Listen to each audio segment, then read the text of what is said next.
आध्यात्मिक उपासना और क्रिया प्रक्रिया के लिए यदि हम कोई संकल्प लेते हैं और उसको किसी कारण से पूरा नहीं कर पाते हैं और यदि वह संकल्प मन से लिया गया होता है तो ईश्वर उसको पूरा करवाते हैं। ऐसा ही एक वाक्य मेरे साथ हुआ कि इस बार सावन मास में मैं सभी 4 सोमवार तक भोले बाबा, गणपति जी और गौरी माता की स्तुति में कुछ न कुछ गा करके पोस्ट करी एफबी पर।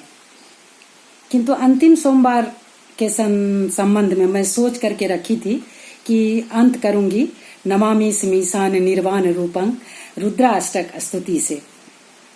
परंतु उसी दिन रक्षाबंधन का त्योहार हो गया था और उससे संबंधित एक कथा और गीत मैंने पोस्ट कर दिया और ये नहीं कर पाई थी।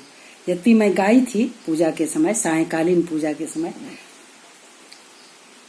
किंतु संजोग ऐसा हुआ कि एक दिन मैं शाम को टीवी चैनल पर डिबेट देख रही थी तो एक वक्ता महोदय के द्वारा प्रसंगवश नमामि स्मीशान की चंद पंक्तियां गाई गई और उनके द्वारा यह बताया गया कि यह श्री राम जी के द्वारा यह स्तुति गाया गया है।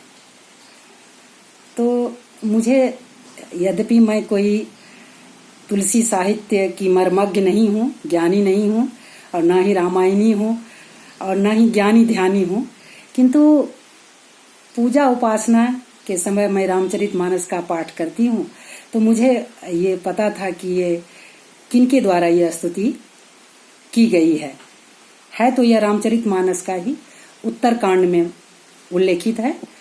किंतु यह स्तुति एक ब्राह्मण गुरु के द्वारा अपने एक हरिजन शिष्य को शंकर के श्राप से मुक्ति के लिए बहुत ही व्याकुल होकर के, भाव विभोर होकर के की गई है। हुआ ये कि और वो शिष्य जो हैं वो और कोई नहीं, काकभुसुंडी जी हैं।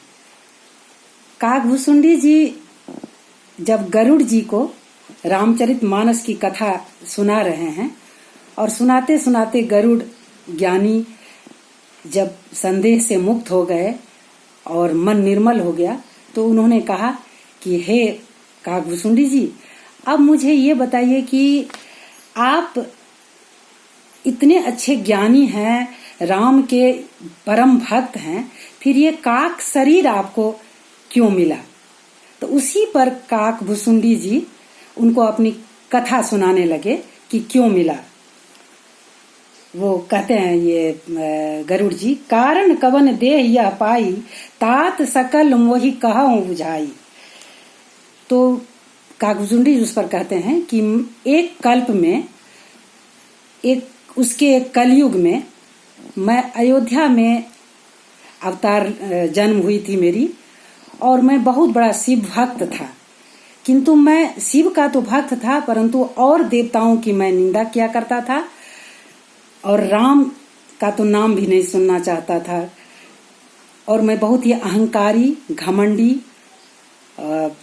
बहुत ही बोलने वाला बाचाल था। मैं धन कमाने के उद्देश्य से एक बार उज्जैन गया और वहां पर एक ब्राह्मण गुरु से हमारी भेंट हुई। वो गुरु बहुत ही अच्छे थे। वो मुझे शिव का मंत्र तो दिए ही और बराबर कहते रहते थे कि तुम और देवताओं से विरोध नहीं करो, राम की भी भक्ति करो, क्योंकि शिव जी, शंकर भगवान उन्हीं से प्रसन्न होते हैं जो राम के भी भक्त होते हैं, राम की भी जो पूजा करते हैं, राम को भी उतना ही प्रेम करते हैं जितना कि शंकर से। किंतु काकभुसुंडी जी बोले कि मैं अभिमान में इतना डूबा हुआ था कि उनकी बात को मैं मानता नहीं था और एक बार मंदिर में मैं शिव की आराधना कर रहा था, उसी वक्त वो गुरु आए, किंतु मैं अभिमानवश उनका अभिवादन नहीं किया। एक बार हर मंदिर जपत रहूं शिव नाम, गुरायों अभिमान ते उठी नहीं किन्न प्रणाम। तो उन्होंने गुरु को प्रणाम नहीं किया। काकभुसुंडी जी उस जन्म में मनुष्य जन्म था तो गुरु को कुछ भी नहीं हुआ, क्योंकि गुरु तो बहुत ही सरल हृदय के थे। लेकिन शंकर जी बहुत ही क्रोधित हो गए और उन्होंने आकाशवाणी से कहा, मंदिर माज भई नवबानी, रेहत भाग्य आज्ञा अभिमानी। यद्यपि तब गुर के नहीं क्रोधा, अति कृपाल चित सम्यक बोधा। तदपि साप सठ देहऊँ तोहि, नीति विरोध सोहाय न मोही। बैठी रहसी अजगर इब पापी, सर्प होई खलमल मति व्यापी। रे अभागा, तुम गुरु का अपमान किया है। यद्यपि तुम्हारे गुरु को यह बुरा नहीं लगा, लेकिन मैं नीति विरोध कार्य नहीं करूंगा और मैं तुझे श्राप देता हूँ कि जैसे ही तुम अजगर सांप की तरह पड़ा रहा गुरु के आने पर, वैसे ही तुम सर्प बने रहो।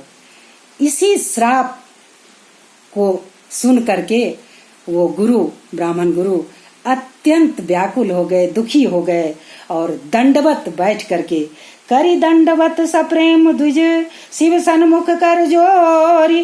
विनय करत गद गद स्वर, समुझी घोर गति मोरी।